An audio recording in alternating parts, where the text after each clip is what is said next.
Phone tapping ಬಗೆಗಿನ ಆರೋಪ ಪ್ರತ್ಯಾರೋಪ ಶುರುವಾಗಿದೆ. ಏನಾಗಾದ್ರೆ ಯಾರ ಫೋನ್ ಟ್ಯಾಪ್ ಆಗ್ತಾ ಇದೆ, ಯಾಕೆ ಇಲ್ಲಿ ದೇವೇಗೌಡರನ್ನು ಸಿದ್ದರಾಮಯ್ಯನವರು ಎಳೆದು ತಂದಿದ್ದಾರೆ? ರಾಜ್ಯ ಸರ್ಕಾರದಲ್ಲಿ ಫೋನ್ ಟ್ಯಾಪಿಂಗ್ ಆರೋಪ ಬಂದಿದೆ. ಇದರಲ್ಲಿ ಬಹಳ ಮುಖ್ಯವಾಗಿ ಪ್ರತಿಪಕ್ಷದವರು ಆರೋಪವನ್ನು ಮಾಡ್ತಾ ಇದ್ದಾರೆ. ಸ್ವಪಕ್ಷೀಯರ ಫೋನ್ ಟ್ಯಾಪ್ ಮಾಡ್ತಿದ್ದಾರೆ ಅಂತೇಳಿ ಪ್ರತಿಪಕ್ಷ ಆರೋಪವನ್ನು ಮಾಡ್ತಾ ಇದೆ. ಕಾಂಗ್ರೆಸ್ದವರದ್ದೇ ಫೋನ್ ಟ್ಯಾಪ್ ಮಾಡ್ತಿದ್ದಾರೆ ಅಂತೇಳಿ SP ನೇತೃತ್ವದಲ್ಲಿ ಅನಧಿಕೃತ SIT ರಚನೆ ಆಗಿದೆ ಅಂತೇಳಿ ಆರ್ ಅಶೋಕ್ ಅವರು ವ್ಯಂಗ್ಯವಾಡಿದ್ದಾರೆ. ಸರ್ಕಾರದ ವಿರುದ್ಧ ಆರೋಪವನ್ನು ಮಾಡಿದ್ದಾರೆ. ಕೇಂದ್ರ ಸಚಿವ HD ಕುಮಾರಸ್ವಾಮಿ ಅವರು ಕೂಡ ಆರೋಪವನ್ನು ಮಾಡ್ತಾ ಇದ್ದಾರೆ. ಬಹಳ ಮುಖ್ಯವಾಗಿ ಕುಮಾರಸ್ವಾಮಿ ಅವರು ಹೇಳ್ತಿರೋದು ಎಲ್ಲ ಸರ್ಕಾರದಲ್ಲೂ ಕೂಡ ಫೋನ್ ಟ್ಯಾಪಿಂಗ್ ಆಗತ್ತೆ ಅಂಥೇಳಿ ಕುಮಾರಸ್ವಾಮಿ ಅವರು ಹೇಳಿದ್ದಾರೆ. ಆದರೆ ಇವರು ನೋಡಿದರೆ ಪತಿವ್ರತೆ ಥರ ಆಡ್ತಿದ್ದಾರೆ ಅಂತ ಹೇಳುವಂಥ ಮಾತುಗಳನ್ನು ಹೇಳಿದ್ದಾರೆ. ಮುಖ್ಯಮಂತ್ರಿ ಆಗೋಕೆ DKC ಆ್ಯಂಡ್ ಟೀಮ್ ಮೇಲೆ ಬೇಹುಗಾರಿಕೆಯನ್ನು ನಡೆಸಲಾಗ್ತಾ ಇದೆ ಅನ್ನೋಂಥದ್ದು ಇಲ್ಲಿರುವ ಪ್ರಮುಖ ಆರೋಪ. ಕುಮಾರಸ್ವಾಮಿ ಮತ್ತು ಆರ್ ಅಶೋಕ್ ಮಾತಿಗೆ ಕಾಂಗ್ರೆಸ್ ಕೂಡ ಕೌಂಟರ್ ಕೊಟ್ಟಿದೆ. ವಿಶೇಷವಾಗಿ ಮುಖ್ಯಮಂತ್ರಿ ಸಿದ್ದರಾಮಯ್ಯನವರು ವಿಪಕ್ಷಗಳ ಆರೋಪಕ್ಕೆ ತಿರುಗೇಟು ಕೊಟ್ಟಿದ್ದಾರೆ.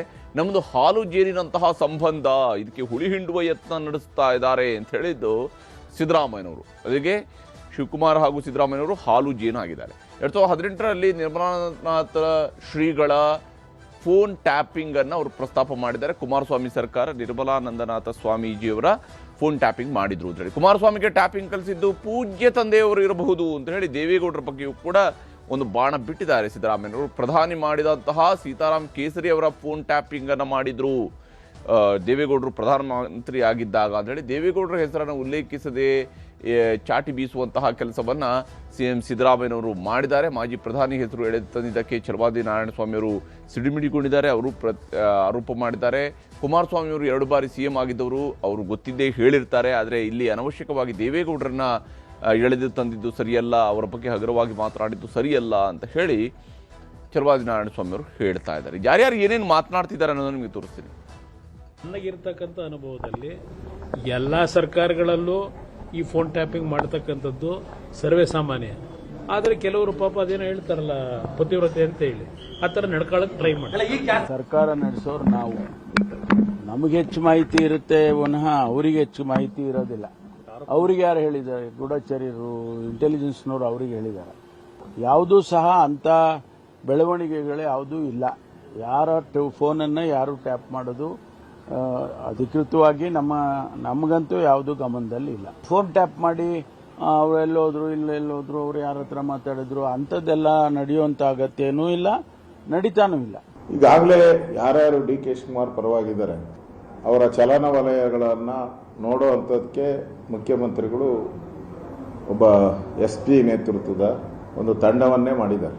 ಈಗ ಕುಮಾರಸ್ವಾಮಿ ಬೇರೆ ಬೇರೆ ಅಪೋಸಿಷನ್ ಅವ್ರಿಗೆ ಹೆಂಗೆ SITಗಳನ್ನು ಮಾಡ್ತಾ ಇದ್ರು, ಇವ್ರಿಗೊಂದು SIT ಮಾಡಿದ್ದಾರೆ. ಕಾಣದ SIT, ಇವೆಲ್ಲ ಕಾಣುವ SIT, ಆದೇಶ ಮಾಡಿ SIT ಮಾಡಿದ್ದಾರೆ. ಇದು ಆದೇಶ ಇಲ್ಲದೆ ಮಾಡ್ತಾ ಇದ್ದಾರೆ. ಯಾರ್ಯಾರು ಹೋಗ್ತಾರೆ, ಎಲ್ಲೆಲ್ಲಿ ಸೇರ್ತಾರೆ, ಇವ್ರ ಫೋನ್ಗಳಲ್ಲಿ ಏನೇನು ಮಾತಾಡ್ತಾರೆ, ಫೋನ್ ಟ್ಯಾಪಿಂಗ್ ಅಂತಾನೆ ಹೇಳ್ಬೋದು, ಮಾಡ್ತಾ ಇದ್ದಾರೆ. ನಾನು ಇವತ್ತವರೆಗೂ ಆ ಚೀಫ್ ಮಿನಿಸ್ಟರ್ ವಿಚಾರ ನಾನು ಮಾತಾಡಲಿ. ಎನಿ ಪಾಯಿಂಟ್ ಆಫ್ ಟೈಮ್ ನಮ್ಮ ವಿಚಾರ ಏನಿದ್ರು ನಾನುಂಟು, ಚೀಫ್ ಮಿನಿಸ್ಟರ್, ನಮ್ಮ ಪಾರ್ಟಿ ಹೈಕಮಾಂಡ್ ಎಲ್ಲರೂ ಇದು ಕೆಲವು ಏನು ಡಿಸಿಷನ್ ಆಗಿದೆ ಅದಕ್ಕೆ ನಾವು ಭಾಗ್ಯ ಅನ್ನೋದು ಹೇಳಿದ್ದೀನಿ. ಬಿಟ್ರೆ ಮಿಕ್ಕಿದ್ ನಾನು ಯಾವತ್ತೂ ಹೇಳಿಲ್ಲ. ಅದು ಅವ್ರ ಅನುಭವದ ಮಾತು ಹೇಳಿದ್ದಾರೆ. ಇಸ್ ಎಕ್ಸ್ಪೀರಿಯನ್ಸ್ ಅಲ್ವಾ. ನನ್ನ ನೋಡಿದಾರಲ್ಲ, ಅವರು ಬೇರೆ ಪಾರ್ಟಿಲಿದ್ದಾಗೂ ನಾನು ನೋಡಿದ್ದಾರೆ, ನಮ್ಮ ಪಾರ್ಟಿಗೆ ಬಂದ ಮೇಲೂ ನೋಡಿದ್ದಾರೆ, ನನ್ನ ಹತ್ರದಿಂದ ನೋಡಿದಾರಲ್ಲ. ಅವರು ದೇವೇಗೌಡರ ಬಗ್ಗೆನೂ ಮಾತಾಡಿದ್ದಾರೆ. ದೇವೇಗೌಡರ ಬಗ್ಗೆ ಸಿದ್ದರಾಮಯ್ಯನವರು ಹಗುರವಾಗಿ ಮಾತಾಡ್ತಕ್ಕಂಥದ್ದು ಇದು ಸರಿಯಲ್ಲ. ಅವರು ನಿಮ್ಮ ಯಾವುದೇ ವಿಚಾರಕ್ಕೆ ಅವರು ಬರೋದೇ ಇಲ್ಲ.